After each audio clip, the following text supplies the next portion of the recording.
Thanks everybody for joining today. My name is Richard Dornhart. I'm the National Practice Manager at Data3, and welcome to our Security Spotlight session on compliance and critical infrastructure. I'm actually really excited about this session today because we got some fantastic guests joining us. It's going to be a packed session, and just a little bit of housekeeping before we get started. We want to make sure that you have the opportunity to ask questions, so please use the Q&A function in the environment. What we're going to try to do is we're going to try to make sure that the individuals, when they're not talking, are going to be monitoring that and answering your questions in real time. So please don't hesitate to use that Q&A section. So as I said, my name is Richard Dornhart. I am the National Practice Manager at Data3, and today I'm going to act as your moderator. And I'm really fortunate and excited to have a number of great people joining us on the panel today. First, I have Mark Anderson from Microsoft, and Mark is the he's Microsoft's National Security Officer, and he's going to provide some great insights into what he's seeing from a local and global perspective. I've then got Paul Green joining. Paul Green is from Data3. He's part of our strategic consulting organization, Business Aspect. And Paul's going to share some insights on how they help people meet the challenges around compliance. I'm really excited to have Aaron Finnis on the call. Aaron is actually from Beach Energy, and Aaron's going to share with you how he's utilizing the Microsoft platform to uplift the security posture of Beach Energy and what he's been able to do over the last 12, 24 months. It's actually, I'm really excited about that. And finally, we have Halim Santoso from Microsoft also. Halim is the head of business development. And Halim's going to share with us some information and some insight on IT and OT, and particularly talk about a recent acquisition by Microsoft, which is really exciting. And like I said, we've got a jam-packed session for you today. So I want to kick things off, and I'll be handing over to Mark Anderson, as mentioned. And Mark, being from Microsoft, which is one of the largest cloud providers on the planet, means that you fall into that category where you not only have to manage your own compliance requirements, but you have to contend with operating a cloud platform, but also managing all the compliance requirements from all the suppliers that Microsoft deals with. And I know this is something that many people on the call will have similar challenges. So I'd like to hand over to you, Mark, so you could provide us a viewpoint on how security and compliance is changing at a wider global level. So over to you, Mark. Awesome. Thank you, Richard, and good morning, everybody. So yeah, in the next 10 minutes, I'm really here to tee up the conversation for the rest of the webinar for today by setting that scene from the viewpoint of where at Microsoft we're seeing the challenges of modern day IT operations meeting that ever-evolving threat landscape and the challenge that is keeping pace with compliance and regulatory standards. So let's kick off. As all small businesses, or as all businesses, should I say, embrace their digital transformation journey, many companies that have been seen maybe as that more traditional type of environment need to keep pace with their competitors by providing better customer experience. And they do this by moving forward with initiatives like developing their own software, be that for selling products online or providing a better customer service or allowing customers to have greater control or visibility of their environments, such as managing potentially even their energy bills online or understanding their consumption patterns. I think this trend's an interesting one, especially if you also look locally at the moment. I think it was a couple of days ago I was reading in the IT news that NAB, as an example, now has over 7,000 people in its organization that have gone through their cloud guild. So you get to the point where you go, wow, it's a bank, but also an IT shop at the same time. Interesting fun fact, I think they have the most AWS certified people in the country, including more than AWS, because there's not 7,000 people in AWS Australia. So it's interesting that whole mix as organizations move in that direction. But to do this, in many cases, businesses must develop new digital capabilities and break down data silos. Data and information are the lifeblood of transformation, which, as we're all aware, increasingly attracts criminal or cyber criminal activity.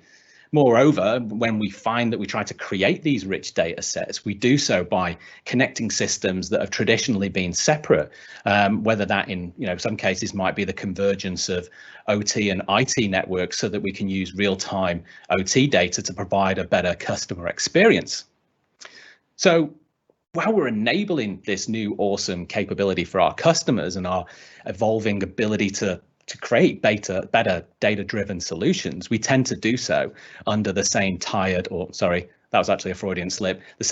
and tested, but equally very tired mechanism, because it's the one that's always failed us, which is from a traditional security approach, such as a hardened perimeter, which, as we're all very aware in these days, is at best a security blanket and certainly does not hold. Siloed and on-premises tools and data sets really do lack that visibility and correlation and automation capabilities. And paradoxically, adding more tools ultimately ends up making you less secure as you now start to overwhelm already stretched security teams with disparate data points that are now you need an expert to be able to correlate all of those data points and produce some real signal from that sea of noise. And as we overwhelm our staff in that sea of alerts because of the complexity that we've brought, we're also finding that, adding people to that pool of people to analyze the alerts doesn't really solve the challenge. One is that finding folks that are highly skilled in cyber is a challenge because we know we have a chronic talent shortage, but ultimately trying to plug people in is not the answer here. And then lastly, on top of all of this, regulatory rules are constantly changing and the cost of compliance is most certainly increasing. I can tell you that from a Microsoft standpoint, we maintain over 90 certifications and accreditations on Azure alone, and it's a full-time job for a team of people in the US. In my day-to-day job, as one of the things that I do own, I own Office 365 and Azure IRAP in Australia. So every time we get our services through the IRAP process and come out the other side, having done a protected level assessment, I own that, and I just feel like I get to the end of one of them, and because we're constantly releasing new products and services, I'm starting the next one again. In fact, I've just started one right now for 150 services that will be out later this year. So keeping up with all this is certainly not easy, especially when you consider that you can't really be compliant without first being secure. It all ultimately starts with security. Next slide, please. So as many of you help your organizations manage compliance, privacy and risk, you must experience a lot of challenges every day at work. And some research that we found, according to an annual report about the cost of compliance, we've seen that regulators, over 1,000 regulators globally, produce over 220 updates per day. I can tell you that, for example, in Microsoft, the stat that we track is we track over 750 regulators that release over 200 updates per day. So that's an absolute gargantuan task when you think about the people power that you're actually required to check whether these things require engineering effort or just simply an alignment to what we already do. And with these ever-changing areas, the one that we see is a lot at the moment in terms of regulation is the one of data protection. I think when GDPR really kicked off in Europe, that started a little bit of a wave across the world. I know, for example, in California, they established the California Consumer Privacy Act pretty soon after GDPR, and Brazil also came out with a bunch of regulations as well. And we're seeing this sort of flow around the world. In the risk management area, organizations face all kinds of risks, including financial, legal, people, IT and cyber, and more than half the organizations view IT and cyber risks as their biggest concern amongst all of them, which, if you think about it, probably ties in a little bit with the idea of data protection regulations, as there's an increasing consumer awareness of the value of their own data. And then lastly, when it comes to managing risks and compliance, research shows that identifying and assessing risks is the most time-consuming task. Many organizations are still using manual ways to track data protection controls and relying on point-in-time assessments like annual audits to identify and assess risk, which can expose organizations to unidentified risks in between assessments as you sort of do those maybe every 12 or 18 months apart. Next slide, please.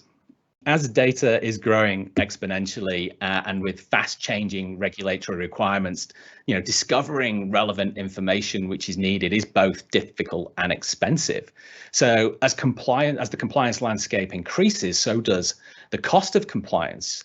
And organizations are often required to find relevant data related to various investigations, litigations, regulatory requests pretty rapidly.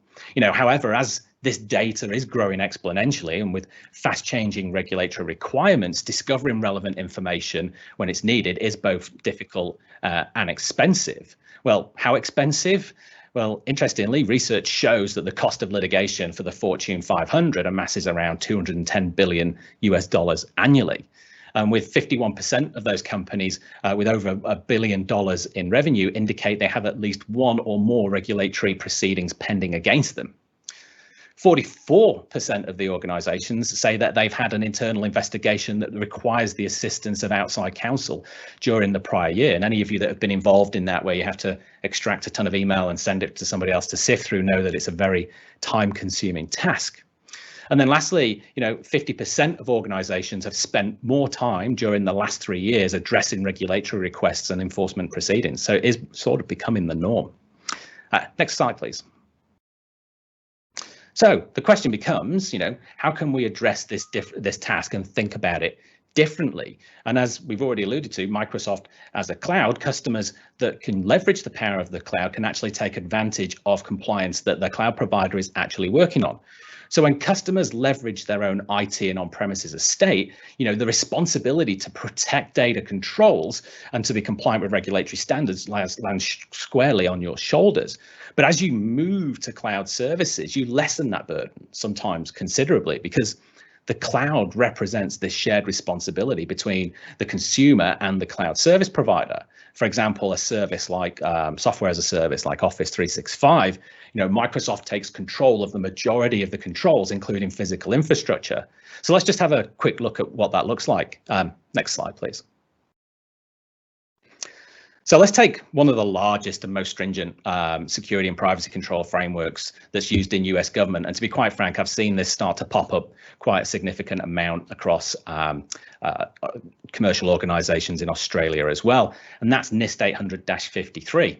So an example of where a customer that's taking advantage of Office 365 and is complying with NIST 800-53, Microsoft actually represents 79% of that model falling on Microsoft's shoulders in terms of complying with that regulation, which out of 1,021 controls is approximately 800 and something controls there, meaning that the remaining 21% really sit in purely on the customer's side. Now compare this as if you were running Exchange on premises or SharePoint on premises, you would own all 1,021. Even more compelling in this space is that not only do we take care of the 79%, but we also provide customers with tools to help them cover those features so that you can actually go away and see what needs to be done in the set of tooling that we provide. And I think you might see some examples of this later on. Next and last slide, please. So I want to leave you on just a little bit of a viewpoint. So, we mentioned earlier things like IRAP and just mentioned NIST 800-53, but the plethora of regulatory controls and compliance controls that you can inherit are huge. So I just wanted to leave you on this last example here of these are the ones that the main ones, if you like, that Microsoft complies with at a global level. Everything from industry ISOs and SOC all the way through regional like IRAP and industry such as HIPAA, and then all the way down to DoD and government. All of these areas that we work on, we're very transparent about. We actually provide the reports out on something called the Service Trust Portal, which you can go to at servicetrust.microsoft.com. So with that, I think I shall hand back over to Richard, where I think we're going to dive a little deeper and take this a little bit more local. Absolutely, Mark, and some really good insights there. I think something that resonated with me was the mention of data and information is the new lifeblood of an organization. I'm sure that resonates with everybody.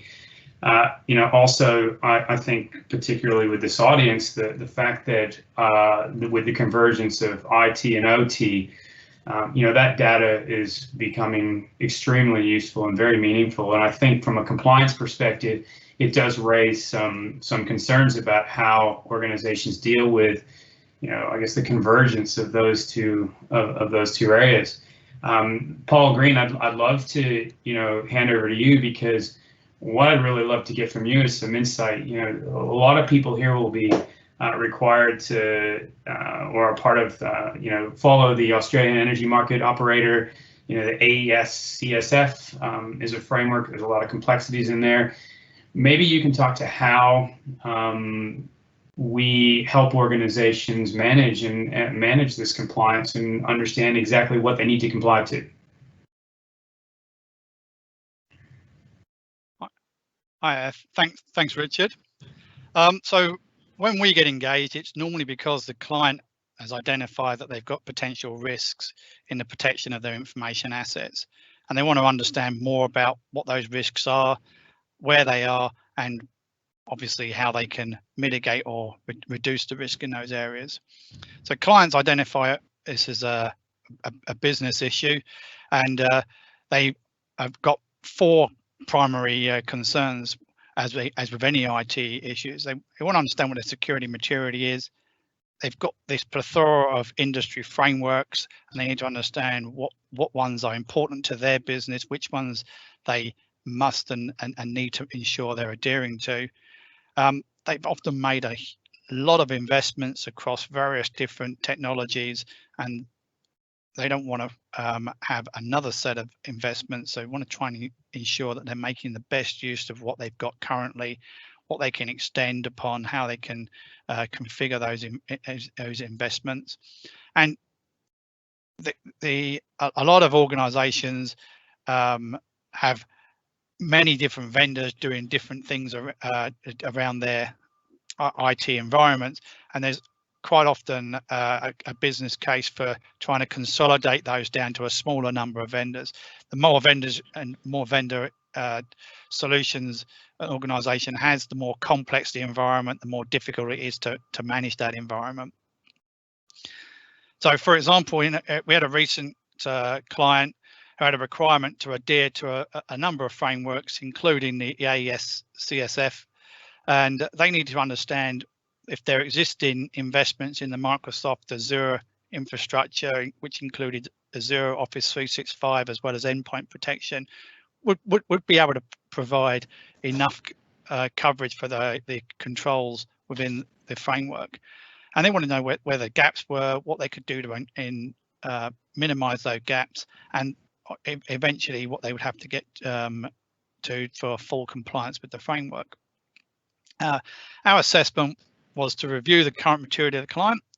We looked at what the frameworks were in their industry, which ones they wanted to adhere to or needed to adhere to, and as well as we took into account all of the investment they made in Microsoft as well as other components within the IT, and worked through how our recommendations, how they could maximize those investments, so how they could increase the configuration of new parts of new functionality of those investments to actually add more security to their environment, and where the additional gaps were, and made some recommendations on uplift of sometimes of licensing to a higher license maturity to help them with closing some of those gaps, and then what soft controls, so what policies, procedures, and other things they could do to mitigate some of the gaps.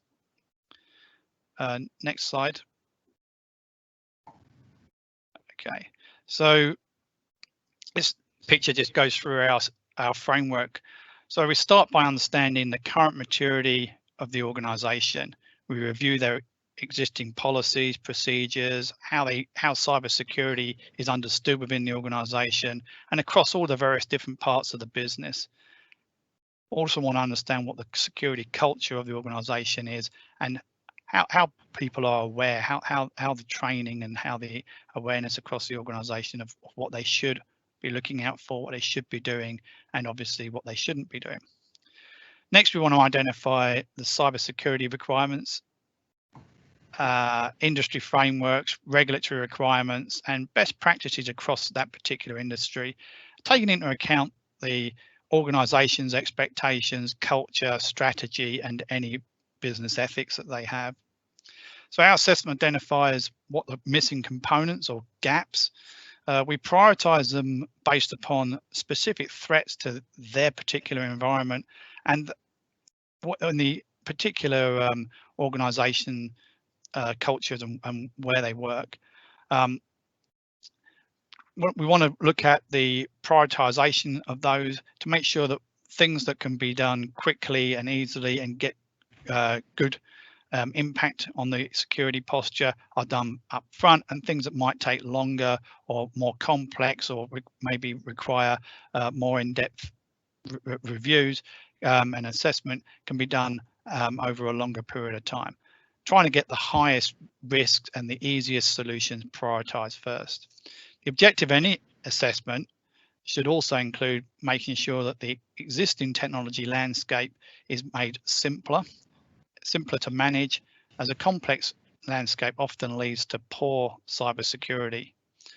So therefore, where possible, we'd recommend consolidating cybersecurity into a stack of small number of individual vendor components, and preferably if the organization has built themselves up around Microsoft Azure, try and ensure that we're making as much use of the Microsoft Azure components as possible.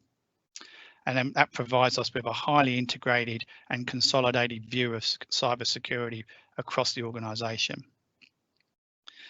When we present our recommendations, we identify all the soft control gaps, so things like improvements in policy, improvements in managing security from a monitoring and reporting perspective, as well as the technology control gaps of identifying what particular functionality and components can be implemented, configured, or updated to provide a greater security posture. And the roadmap helps the organisation to plan the rollout of those cybersecurity controls, as well as demonstrate cybersecurity to their peers and to the executive team in the organisation. Next slide, please. So there are various different frameworks, as was mentioned earlier, across the international as well as the Australian landscape. But there's a few that are that drive cybersecurity in Australia. So we've got the ISO 27001 and NIST, and they set out a framework and controls for good management of cybersecurity.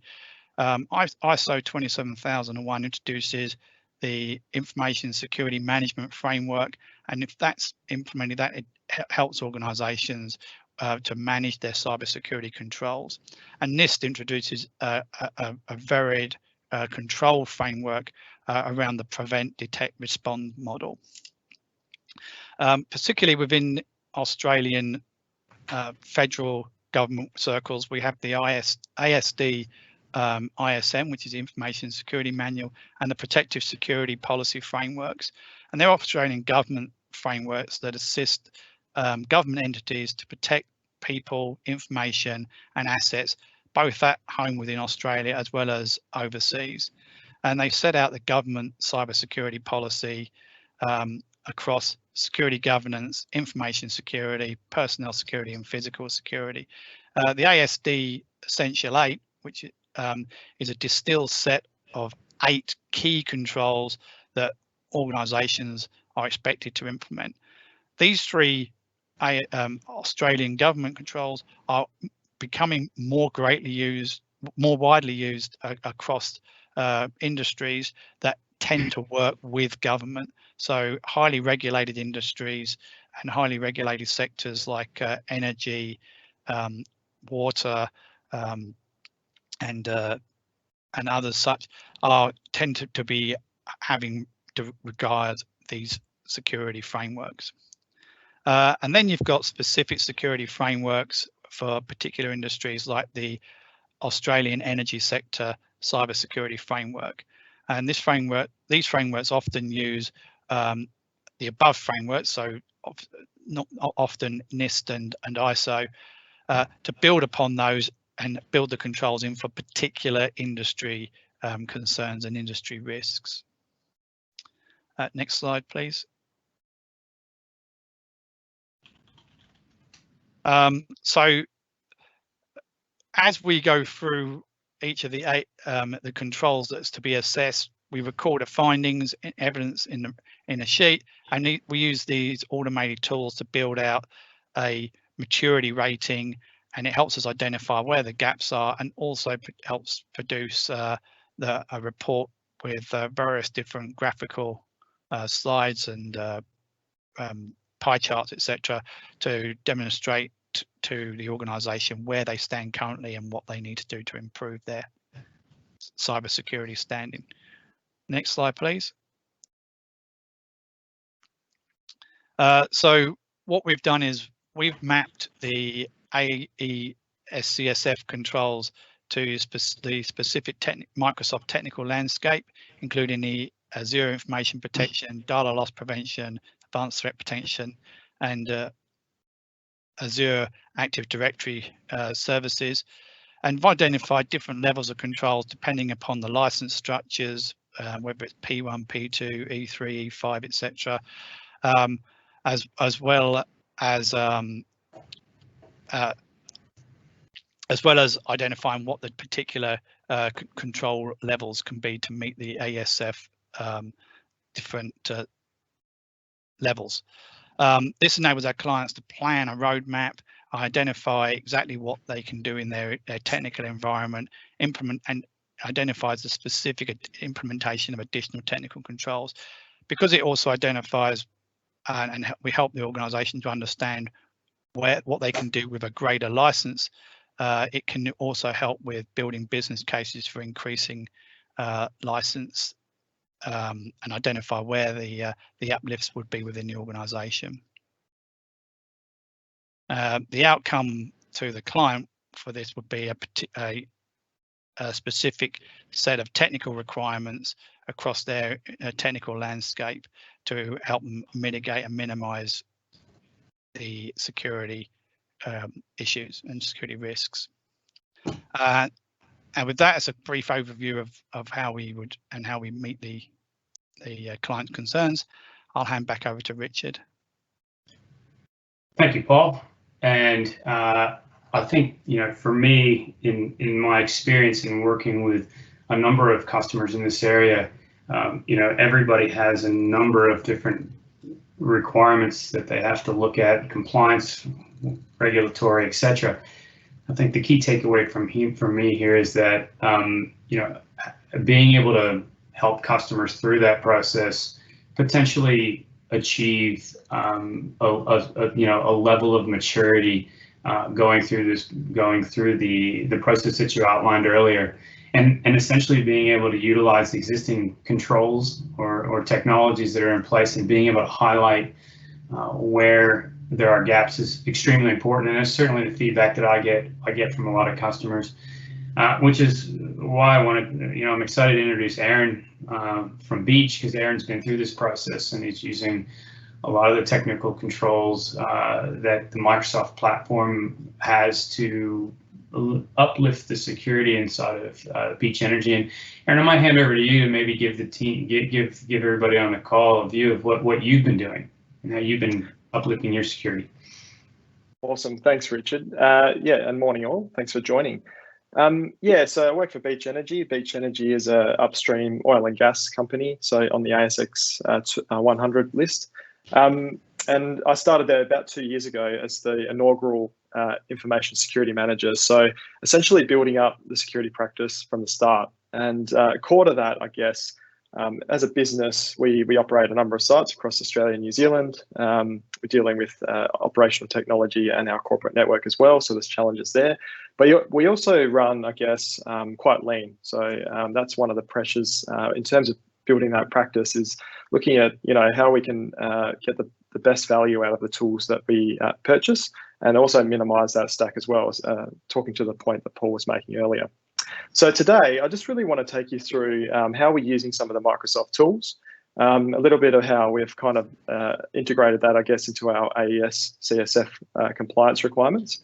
And then with fairly big focus on corporate assets first. In the future, we're going to be looking at how we apply some of what we've done already to operational technology. But in this context, we're definitely looking at corporate. So these are actually real screenshots from our tenant as well. Tried to be as upfront as possible to show like actual implementation and how it actually works. So we can walk the team through, or the group through that as well. So we knew very early on in our program that we wanted to align with the AES CSF. I spoke to the board about it. At the time we didn't have any compliance obligations. We know with the Security of Critical Infrastructure Act that's before Parliament at the moment that may change.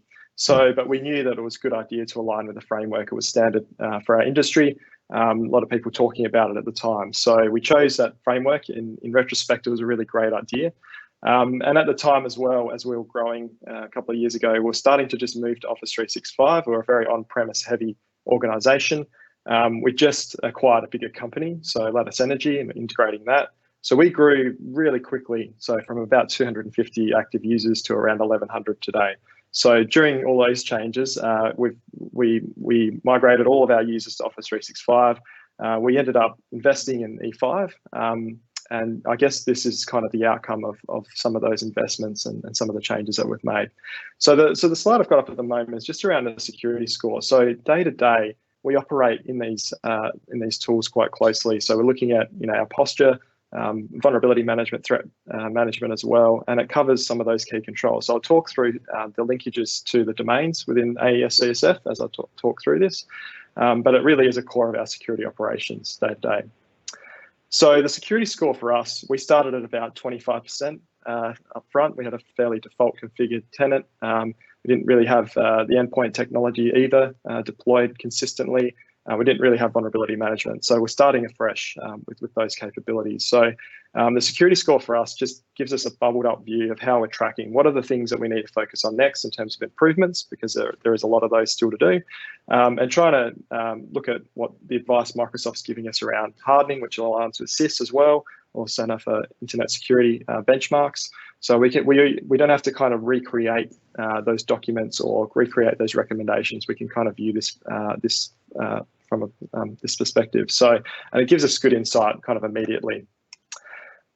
When we also look at this as a view to compare to industry partners, or other industry players, and that gives us, I guess, confidence in terms of are we heading in the right direction. Also, we report and we're starting to kind of surface this data to our stakeholders. So, are the investments we're making in technical remediation, in patching, in all of those basic controls, is that actually yielding result? So this security score bubbles that up for us and gives us that really good view that we can kind of make available to other people. We're aiming for kind of a 95% score. We want to maintain that. We know, and the good thing with the Microsoft platform is they're continuously adding recommendations as well. So our score is kind of going like this, but we generally want it to continue on the upward trend and maintain at a certain level at that point. We've also conducted things like Red Team as well that have kind of then given us more assurance on top of these tools as well as to the controls that we've put in place. So we've been able to measure that in a realistic way, which has been really, really good. So in terms of some of the other controls within the AES CSF, one of the key areas is around asset change and configuration management. So when you deploy some of the Defender for Endpoint tools to your endpoints, you get instant visibility of everything that's happening on that endpoint, timeline of all the processes running, all the software that's running, the users that are logging into those assets, and the vulnerability side of things as well.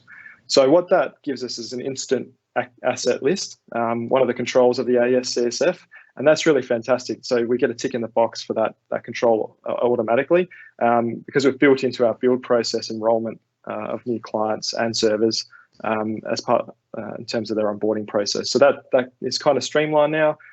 We know we can rely on the data, and it's pretty live as well. So as soon as we enroll a new machine, it appears within about an hour, and then that's our asset or inventory kind of sorted. The other view that we've got as well, let's go to the next slide, is threat analytics. So we know we've got all of our assets in the Defender toolset. We know that we can understand the vulnerabilities on those devices, how they're configured. But the next step for us is day to day looking at, all right, what are the threats that might cause harm to our devices or our endpoints and the rest of our Office 365 tenant as well. So this is a really good interface that's available to us. We can look at threat research. We can look at, is there other controls that we can put in place rather than a patch if that's not possible in some areas. And that allows us to kind of react quickly to anything that comes out. So you can see on this is pretty live from a couple of days ago, but it's really good being able to see as you patch something, roll out, say, NetLogon vulnerability or patches for those vulnerabilities, zero logon. You can actually see that, score drop, but also in this console, you can see the threat being mitigated through those patches that are rolled out. So it's really satisfying just being able to see some of that data live and then also report on it as well as a next step. In the AES-CSF, there's a section around threat and vulnerability management. So you're able to tick the box on it, being able to prioritize your response to threats, and they're contextual to your organization. So I find that really, really useful, in terms of some of what we see day to day. Of course, within the tool as well, things like incidents. So it's a XDR kind of product. So that's, and as I mentioned before, we did a red team not long ago. So actually a couple of weeks ago, just wrapped up. It was pleasing to see the amount of alerts when the red team, was trying to move around our network. So we ended up getting something like 39 alerts in a week. We're seeing very, very granular information, and we're playing that back to the red team as well, saying, this is you guys, we've seen what you're running. So that was, again, really satisfying to see the tool live and actually validate some of those controls that we put in place during that process. So that was really great. We're able to quickly respond to incidents through this console, prove actions, things like that as well, which is great. On the threat and vulnerability management side, so we lean on the exposure score. So exposure score for us day to day is, a batch of patches come out, from Microsoft, from Adobe, from Oracle and other places. We're able to see our exposure score go right up. So I think it was about 60 just before I took the screenshot. And then what we should see, because our patching processes are quite good, so that our service provider kicks in a normal process for patching, we can watch that exposure score drop, so we can track it. So we should see month to month a wave of activity, and if we don't see that drop, then we know something's wrong. A CCM's not working, the patches weren't pushed out. We can take and make manual interventions to respond to that. And then on the security score, that's where we're spending a lot of time uplifting this security baseline across our devices, so putting in best practice, and we can track that. So we went from a score of around 30%.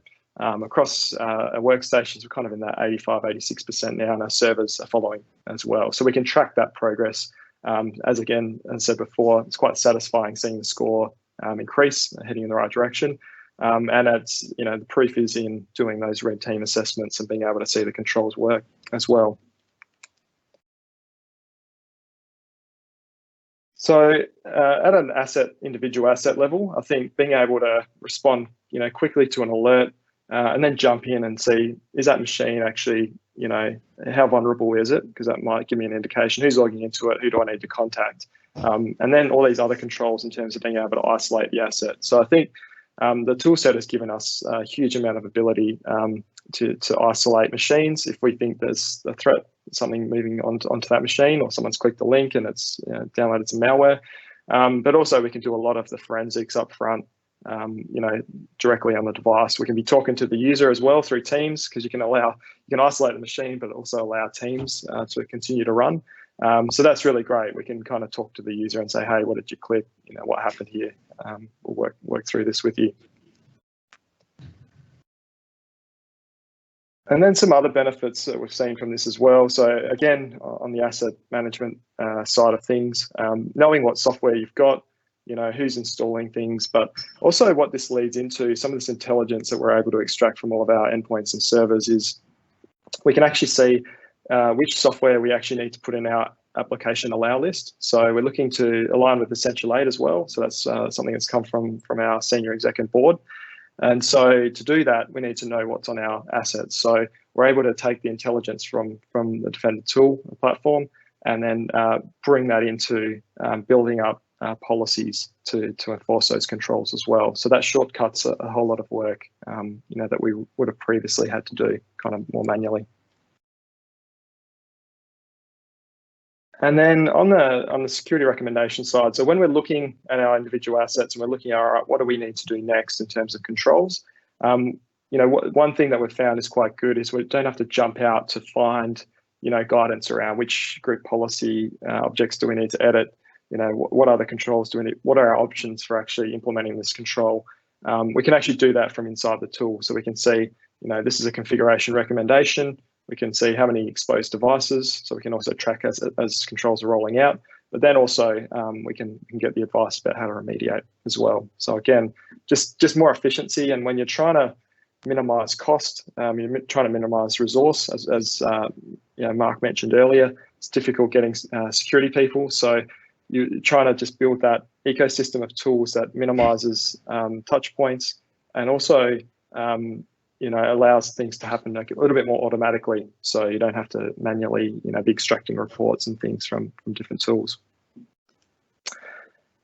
So the future for us is really about now pulling all this rich data out of the Defender environment and bringing it into Power BI. So we've been investing a lot in the Power BI platform across the business. So information's our lifeblood as well. So it's how we track our production. It's how we explore new potential oil fields and gas fields and things like that. So it's certainly a platform that's we're utilizing more broadly across the business. But what we're hooking into now is some of the APIs in the platform, and that allows us to start to expose some of those really critical metrics back to senior stakeholders as well. So we're finding this is a bit of experimental at the moment, how we're going to build this out, but it means we can track those scores beyond what the log retention is within the platform as well. So we can look back in time and say, what changes did we make that affected, our scores over time. So I think that is really good intelligence to have ongoing, and it's really going to be, I think, received well by our stakeholders. Touching and onto the, expansion then into kind of the OT space, it's certainly true for our business as well that there is more of a convergence between OT and IT, so getting that intelligence out of OT environments. So that's really, the next bit for us in terms of our program of work. Focus has been on corporate, but yeah, certainly shifting across to that OT side of things as well. So, and that's all from me. So thank you very much. Back over to Richard. Thanks, Aaron. Fantastic information, and a lot of what you said is applicable in the OT environment already. And as you and I have discussed, some of the strategies and some of the information that you've shared as you start to evolve this into your OT environment, you can just see the opportunity that this represents. I want to hand over to Halim now. Halim, Microsoft has made some recent acquisitions in the OT space, and I'm sure that this is something that's of interest to everybody on the call. It'd be great if you could take us through what Microsoft's doing in the OT space. And thanks, Richard. Thanks, Aaron, as well. Great insights.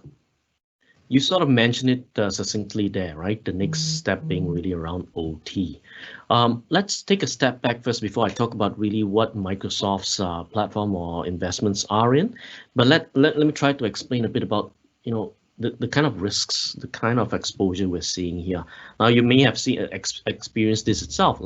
Definition-wise, we've got the view of IoT, OT, as well as IIoT, right? IoT being, from a consumer side of things, the kind of wearables, Internet of Things, right? CCTVs, smart homes. From a business side as well, organizations tend to now also want to look into how we can secure those IoT devices in their offices.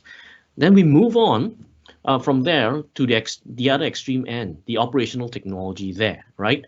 And that's what we call OT. That's where we look at manufacturing environments, SCADA systems, right? And that's where the actual hardware itself in those kind of technologies. And then in between that, we see a new emergence of IIoT, industrial IoT. Now, with all these devices, we see them as really fundamentally different from how we look at security or threats in the IT space, right? Why do we say that they are really soft targets? Is that fundamentally these environments, these technologies themselves aren't really originally built with security in mind. They were primarily built with the use case in mind, right? Sensors being sensors, wearables being wearables. That's the fundamental build of the use case. So fundamentally, a lot of these don't have security built from the ground up. They don't have or they come with default weak default credentials built into that. And we've heard about this before from your smart homes, right? Being built in with weak credentials and that being vulnerable as well.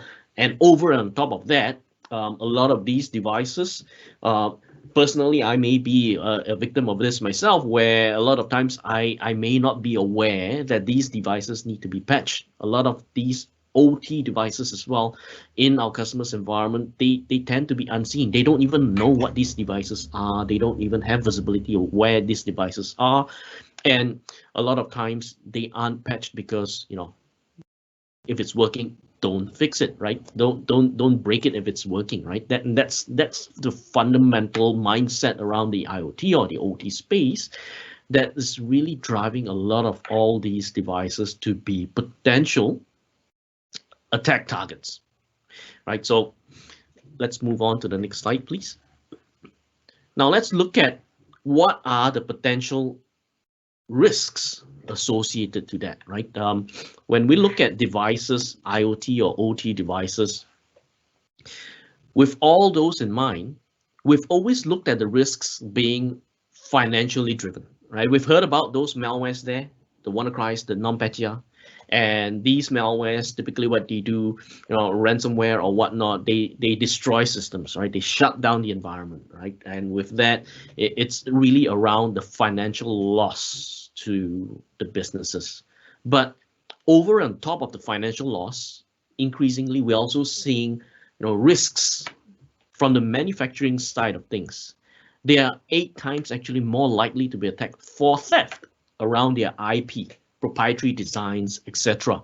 And these are off of base of reports that we found. Now, last but not least as well, right? Over on top of the financial implications from a typical business risk, the safety, the overall safety comes into play as well, right? I'm going to talk about a certain example of an attack there, but specifically, right, those call into question the safety of the and not just the industrial environment, but the country, the environment outside of the organization altogether, right?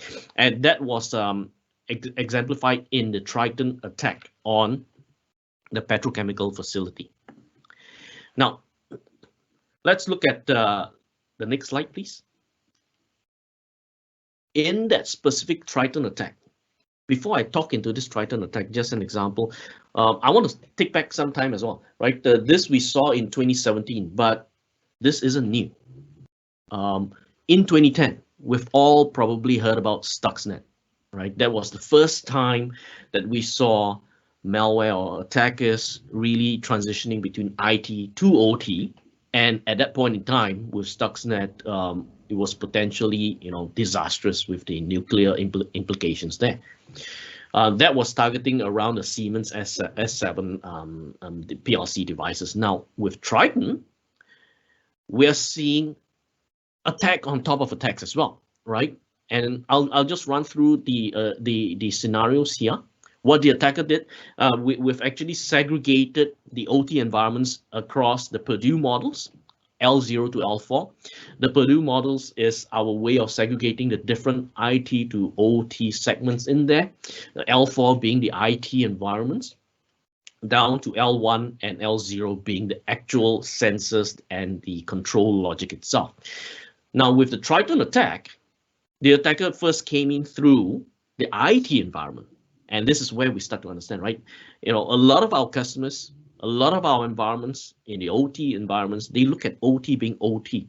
And they've always had historically the perception that that OT and IT are entirely segregated, air-gapped, right? Now, we've done lots of assessments around that. And what we've found is that with the assessments, a lot of organizations actually had that OT environment merged with IT as well. There is actually typically a network device segregating the two of them, right? So in this case here, the Triton attack came from the IT environment, from a workstation where they stole the OT credentials, moved into the next layer, the SCADA environment, right, where they've found in this case, attacking the Schneider electric components there. They found the controller there from the SCADA environment. And what they did there was compromise that device there and reprogram the safety logic of the PLC, or the programming logic control. Now, I wouldn't say good, right? But the thing about this Triton attack was the attack gave itself away only in the sense that by reprogramming the safety logic itself, it actually did an emergency shutdown. And that was when it was discovered.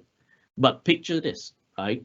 If the device actually had the ability to compromise the safety logic of a PLC, the kind of implications that we could foresee, right? You could actually shut down grids, you could shut down processing plants, right? Those are just examples. And in the Triton attack, they took it one step further as well to launch subsequent cyber attacks by injecting a RAT, or a remote access tool, onto the compromised machine itself. Now, with that in mind, there are many layers here across the IT to OT, right? Typically, what we can then tend to do is look at how we can extend the security from the IT to OT. In this case, we could be able to see the device scan functionality in there, right? Later on, when they try to reprogram the programmable logic, a PLC program update as well. Those are the kind of alerts and incidences that we will want to identify in an OT environment, which is drastically going to be very different from the IT environment. Next slide, please. All right, so what we found based off of that example, right? I mentioned about the kind of risk assessments that we've done, right? In Microsoft, we recently acquired CyberX, right? CyberX is what we've now released as the Defender for IoT platform. Based off of the data that we've assessed from our assessments through the CyberX acquisition, we actually found some interesting information here, right? Up to about 70% of sites actually have old, unpatched operating systems, which reiterated the risks that I've sort of mentioned earlier on.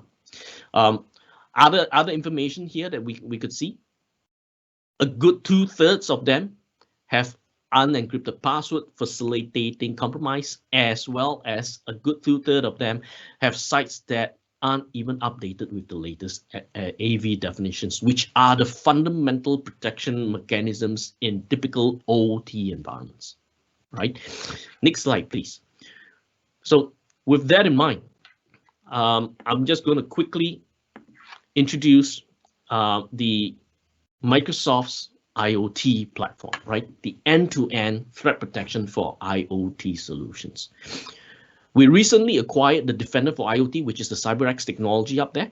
CyberX Defender for IoT technology gives us the ability to help you discover and autonomously monitor all your IoT and OT devices on the network without the use of any agents whatsoever, right? And that's important because, you know, coming back again to the OT environments, typically you don't want to install agents in those systems, right? And Defender for IoT gives us the ability to do just that, understanding the threats across the network by passively monitoring the span port and helping you understand and discover the risks associated to the IoT and OT devices. Now, over and on top of that, I wanted to spend the next 1 minute to also share from the device perspective as well, right? It's not just about the network, but from a Microsoft perspective, we see IoT or OT as an end-to-end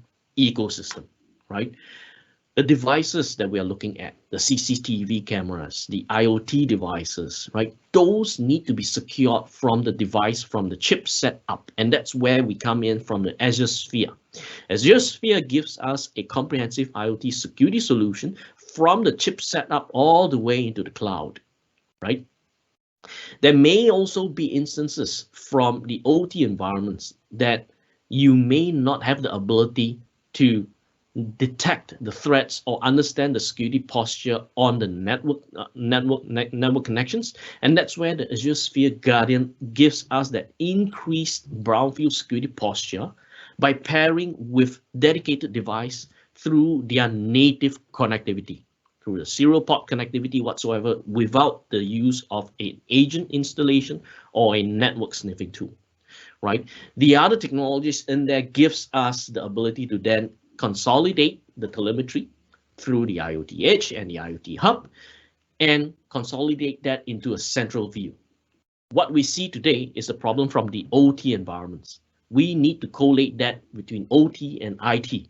And that's where the Azure Sentinel and the IoT Central comes in, right? Azure Sentinel collates information from the Defender for IoT across your IT environment to give intelligent security analytics and responses across your IT and OT environments through the cloud, through the industry's first cloud-native SIEM SOAR.